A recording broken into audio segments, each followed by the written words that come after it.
Hello दोस्तों, मैं हूं सत्यम और स्वागत है आप सभी का अपने यूट्यूब चैनल सत्यम डिजिटल में।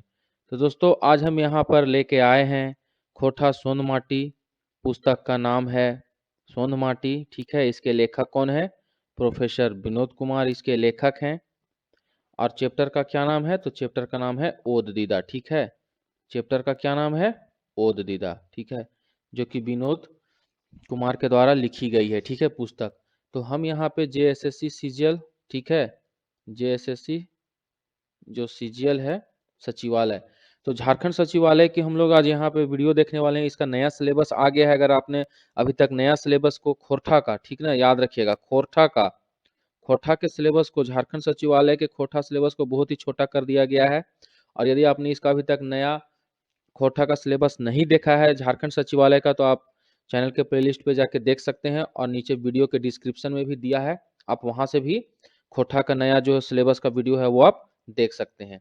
तो हमें कितनी पुस्तक सोंध माटी, ठीक है, गद्य भाग हम यहाँ देख रहे हैं। तो पुस्तक सोंध माटी में टोटल 3 चैप्टर हमें पढ़ने हैं। तो चैप्टर 1 हम लोग पढ़ चुके हैं, उबार। इसमें 3 चैप्टर टोटल पढ़ने हैं। तो इसमें एक चैप्टर उबार पढ़ चुके हैं, दूसरा हम लोग पढ़ रहे हैं ओद दीदा। इसके बाद हम लोग हुब चैप्टर को देखेंगे। इसमें टोटल सोंध माटी पुस्तक में 3 ही चैप्टर को पढ़ना है। तो आज हम लोग आइए ओद दीदा देखते हैं, जो कि किसका लिखा हुआ है? प्रोफेसर विनोद कुमार का लिखा हुआ है। आपके इसके उबार चैप्टर का भी डिस्क्रिप्शन जो है उसमें लिंक दे दिया गया, आप वहां से भी देख सकते हैं या चैनल के प्लेलिस्ट पे भी जाके देख सकते हैं। तो आइए इस कहानी को अब पढ़ते हैं हम लोग। देखिए दोस्तों, यहाँ पे ओद दीदा, ठीक है, कहानी का नाम क्या है? ओद दीदा। ओद दीदा का मतलब होता है दोस्तों, ओद का मतलब होता है नमी, जिस चीज में क्या हो, नमी हो। और दीदा का मतलब होता है आंख। खोरठा में आंख को क्या बोलते हैं? खोरठा में आई को, आई, ठीक है, आई को क्या बोलते हैं? आई को बोलते हैं दीदा। तो नम आंखें, ठीक है, ओद दीदा का अर्थ क्या होगा? नम आंखें। तो यह कहानी जो है ओद दीदा कहानी, प्रोफेसर विनोद कुमार की लिखी हुई एक क्या है? एक मनोवैज्ञानिक कहानी है। याद रखिए, कैसी कहानी? एक मनोवैज्ञानिक कहानी है। इसके मुख्य पात्र क्या है? चानोवाली। याद रखिएगा, मुख्य पात्र का क्या नाम है? चानोवाली नाम है। जिसका नैहर, दोस्तों नैहर क्या होता है? तो नैहर होता है जहाँ की कोई भी विवाहित लड़की का जो अपना घर होता है, उसके अपने माँ बाप का जो घर होता है, वहां उसको क्या बोलते हैं? नैहर बोलते हैं, यानी उसका मायका। तो जिसका नैहर कहाँ होता है? चानो गांव। ये जो चानो वाली थी दोस्तों, उसका जो नैहर था वो कहाँ था? चानो गांव में था। होने की वजह से लोग उसे क्या कहते थे? यहाँ पे वाली होगा, ठीक ना, जाने नहीं होगा, चानो वाली कहते हैं। कहने का मतलब है दोस्तों कि जो भी पहले की जो महिलाएं थी, तो लोग उनको उनके नाम से ना बुला करके, वो जहाँ की रहने वाली होती थी वहां के नाम से या उनके बच्चों के नाम से उनको संबोधित किया जाता था। तो ये जो चानो वाली थी, ये किस गांव की रहने वाली थी? इसका नैहर था चानो गांव। ठीक है, तो इसलिए इसे लोग क्या कहते थे? चानो वाली कहकर संबोधित करते थे। इस चानो वाले के कितने थे? 3 बच्चे थे, याद रखिएगा। 2 बेटी थी और एक बेटा था। बेटी का नाम जो था वो रेशमी, एक का नाम रेशमी था और एक का नाम जीरवा था। और इसके बेटे का नाम क्या था? तो बेटे का नाम कोल्हा था। याद रखिएगा, बेटे का नाम कोल्हा था, ठीक है, और बेटी का नाम क्या था? रेशमी और जीरवा था। ओ दीदा जो है वो छुआछूत की सामाजिक बुराई और मानवीय संवेदना पर लिखी एक मार्मिक कहानी है। देखिए दोस्तों, इसमें क्या किया गया है? छुआछूत को दिखाया गया है, इस कहानी में बताया गया है छुआछूत के बारे में, कि कैसे एक छुआछूत जो है हमारे समाज में एक बुराई जो थी वो फैली हुई थी। इसी को दिखाया गया है दोस्तों इस कहानी में।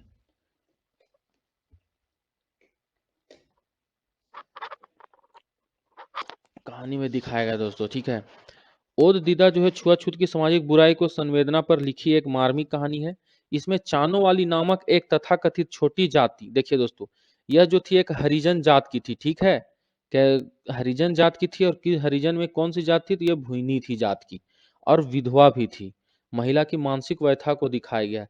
यही जो विधवा भुइनी थी, इसी का क्या ओद दीदा कहानी में, इसी का कहानी में बताया गया है, इसी के बारे में।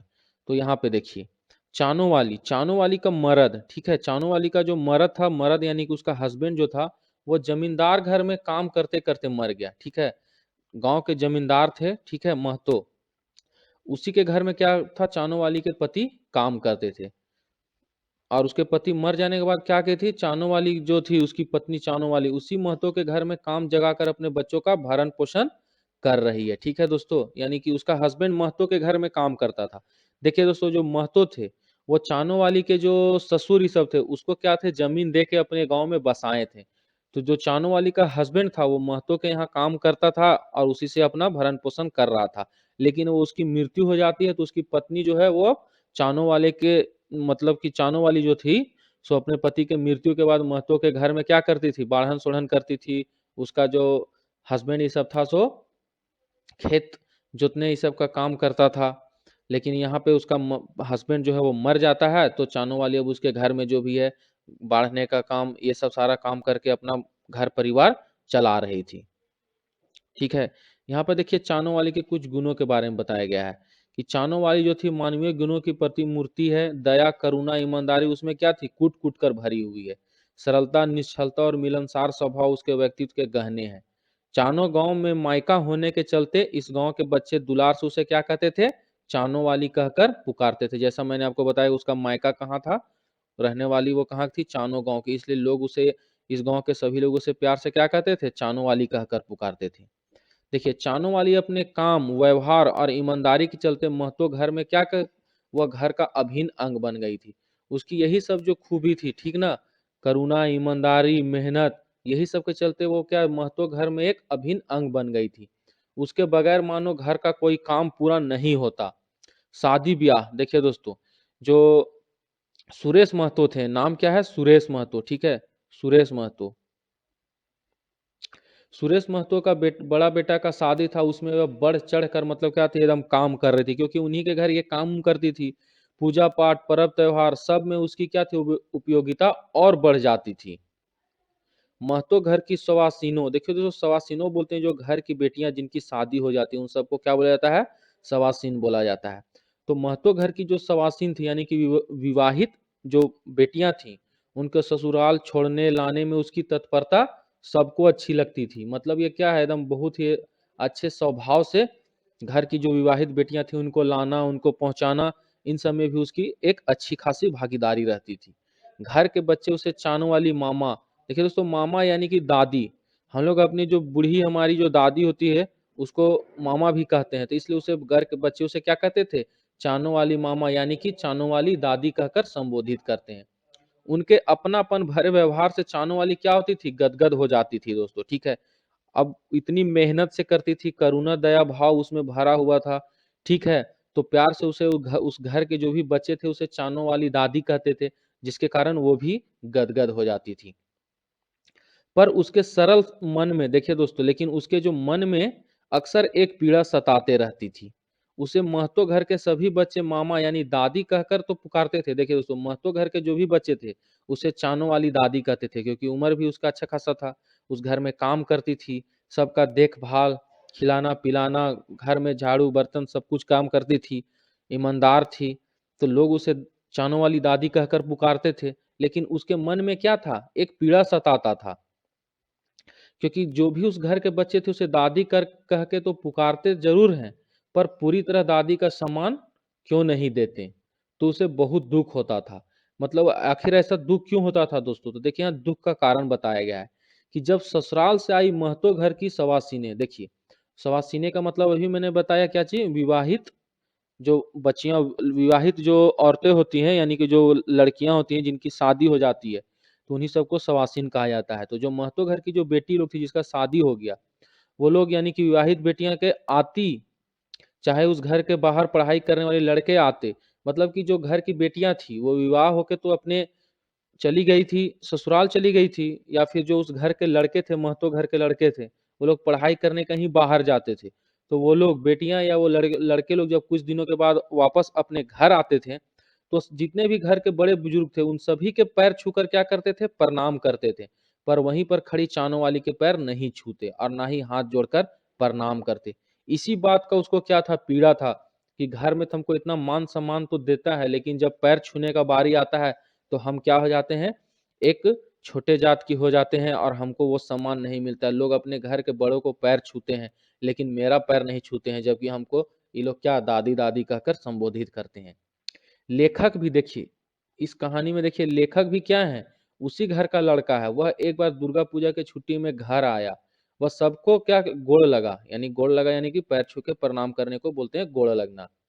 लेकिन पास ही खड़ी चानों वाली मामा यानी कि चानों वाली दादी को गोड़ नहीं लगा। देखिए यहाँ पे लेखक भी यही गलती करते हैं दोस्तों।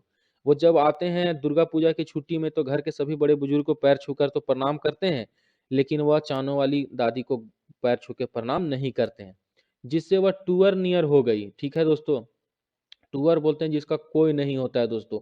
तो वैसा उस समय क्या चानों वाली दादी को ऐसा ही लग रहा था कि उसका भी इस दुनिया में कोई नहीं है। वह एक बार चानों वाली मामा के इस मनोव्यवस्था को महसूस करता है। लेकिन देखिए दोस्तों, यहाँ पे लेखक जो हैं वो इस व्यथा को, इस तकलीफ को, इस दुख को क्या है, चानों वाली की इस मनोव्यथा, उसके जो मन में ये जो दुख होता है उसको वो महसूस करते हैं कि हम लोग सब आते हैं, घर की बेटी सब जो विवाह हो चुका है वो लोग आती है, सबको प्रणाम करती है, हम भी आ जाएं, सबको प्रणाम किए, लेकिन चानों वाली दादी को नहीं प्रणाम किए, जो हमको बचपन से क्या की, खिलाई पिलाई, हमको खिलाई है, ठीक है, हमारा देखभाल की है, सब कुछ की है, लेकिन हम उसको प्रणाम नहीं किए। और उसके मन में इसी बात का तकलीफ है। लेखक उसके इस मन के भाव को क्या है, जान जाते हैं। तो लेखक क्या करते हैं, लेखक तय करते हैं, ठीक है, लेखक तय करता है कि अब की बार वह जब भी बाहर से आएगा तो चानों वाली के पैर जरूर छुएगा। पर लेखक की मुराद पूरी नहीं होते हैं। देखिए दोस्तों, लेखक तो एक अब उसको अपनी गलती का एहसास होता है, तो वो चाहता है कि अब मैं इसका क्या करूं, प्रायश्चित करूं, जब भी बाहर से आऊं तो चानों वाली दादी के पैर, सबके पैर छूऊंगा तो चानों वाली दादी के भी पैर जरूर छूऊंगा। लेकिन उसकी यह मुराद नहीं पूरी होती है। लेखक जो है वापस रांची लौट जाता है। देखिए दोस्तों, छुट्टी खत्म होने के बाद जो लेखक हैं वो वापस रांची लौट जाते हैं अपनी पढ़ाई के लिए। और इसी बीच कुछ दिन बीमार होकर चानों वाली चल बसी। लेकिन इसी बीच में क्या होता है दोस्तों कि चानों वाली बीमार हो जाती है और वह चल बसी, मतलब उसकी मृत्यु हो जाती है। जब यह खबर लेखक को मिलती है तो वह भागे भागे आता है, लेकिन तब तक देर हो जाती है दोस्तों। लोग, जितने भी गांव के लोग थे और महतो घर के लोग चानों वाली को शमशान में क्या करते हैं, ले जाते हैं, जलाने लग जलाने लगे थे। लेखक भारी मन से चीता में क्या करता है, लकड़ी डालता है। लेखक आता है, लेकिन क्या होता है, उसको लेट हो जाता है, उसकी मुराद भी मन की पूरी नहीं हो पाती है, चानों वाली की मृत्यु हो जाती है। और वो जब पहुंचता है तो चानों वाली वहां जल रहती है, चीता पर लेटी हुई रहती है। तो वह भी लकड़ी देता है और चानों वाली मामा से हाथ जोड़कर माफी मांगता है कि उससे बहुत बड़ी गलती भूल हो गई। वह सबको सम्मान दिया लेकिन अपनी चानों वाली दादी को नहीं दिया, उसके पैर छू के उसे प्रणाम नहीं किया। गांव लौटने पर चानों वाली की एक और, देखिए दोस्तों, जब सब उसे जलाकर गांव लौटते हैं तो लेखक को चानों वाली की एक और महानता का पता चलता है, निर्मल महतो। देखिए दोस्तों, यहाँ निर्मल महतो, ठीक ना, एक व्यक्ति जिनका नाम है निर्मल महतो, महतो परिवार में काम भी करती थी। तो निर्मल महतो की माँ छाती पीट कर रोते हुए बोल रही थी कि अरे निर्मल, देखिए दोस्तों, निर्मल निर्मल को उसकी माँ जो है वो बताती है किसके बारे में, चानों वाली के बारे में बताती है कि निर्मल तुम्हारी दूसरी माँ चली गई।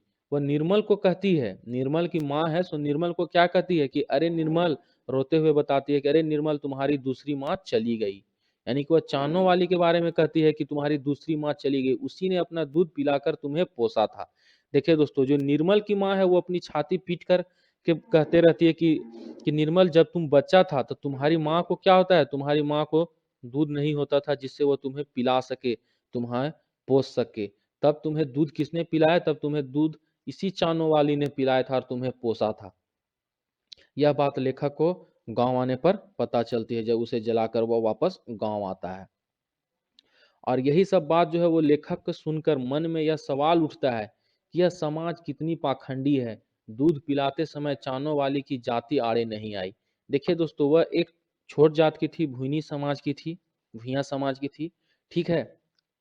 तो लेखक यहाँ पे उनके मन में एक यही सवाल उठता है कि जब चानों वाली ने, समाज मतलब कितनी पाखंडी है, जब वो दूध पिला रही थी तो क्या था, उसकी जाते आड़े नहीं आई, और जब सम्मान देने में वह अछूत क्यों हो जाती है, ठीक है। सम्मान देने में दोस्तों वो अछूत हो जाती थी, मतलब कि जब किसी को पोसना था तो लोगों ने उसके जाति को नहीं देखा, ठीक है, और उससे अपने बच्चे को दूध पिलवाया और अपने बच्चे को लोग पोसते हैं। लेकिन जब सम्मान देने की बारी आई, मतलब उस बड़े घर के, जमींदार घर के, महतो परिवार के जो बच्चे थे या बेटियां थी वो आती थी तो क्या उसे अछूत मानती थी, उसको उसमें नहीं सटते थे, उसके पैर छू के प्रणाम नहीं करते थे। तो चानों वाली के गुणों को यही सब कहानी में दिखाया गया दोस्तों कि चानों वाली के गुणों को याद करके लेखक समेत सभी सभी लोगों की आंखें नम यानी कि ओद दीदा हो जाती है। देखते दोस्तों, कहानी का यही अर्थ है, ओद दीदा यानी कि सभी की आंखें नम हो जाती है। तो इसी में दोस्तों यही कहानी में दिखाया गया है कि कैसे एक विधवा औरत जो किसी के घर में सब कुछ काम करती थी, बढ़ चढ़कर हिस्सा लेती थी, लेकिन लोग तो उसे सम्मान नहीं देते थे, अपने घरों को पैर छूकर बड़ों को प्रणाम करते थे, लेकिन उसे नहीं देते। और लेखक को जब यह उसकी मनोव्यथा समझ में आती है, लेकिन लेखक को क्या होता है, यह उसकी इच्छा पूरी नहीं हो पाती है, क्योंकि उससे पहले ही वह मर जाती है।